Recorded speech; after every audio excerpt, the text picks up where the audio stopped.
18 de novembro de 1978. 909 pessoas morreram na selva da Guiana. Todas seguiam o líder de um culto chamado Jim Jones. Ele fundou o Templo do Povo nos Estados Unidos.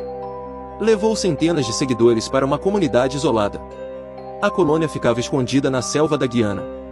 Um congressista americano foi investigar denúncias de abuso. Leo Ryan visitou Johnston para ouvir os seguidores. Ao tentar partir, ele foi baleado numa pista de pouso. Mais 4 pessoas do grupo dele também foram mortas. Horas depois, Jim Jones reuniu todos os seguidores. Ele ordenou que bebessem suco misturado com cianeto. Crianças foram as primeiras a receber o veneno. Guardas armados cercavam a multidão para impedir fuga. Mais de 200 crianças morreram naquela tarde. Jim Jones morreu com um tiro na cabeça. Foi o maior suicídio em massa da história moderna. O nome Johnston virou sinônimo de obediência cega.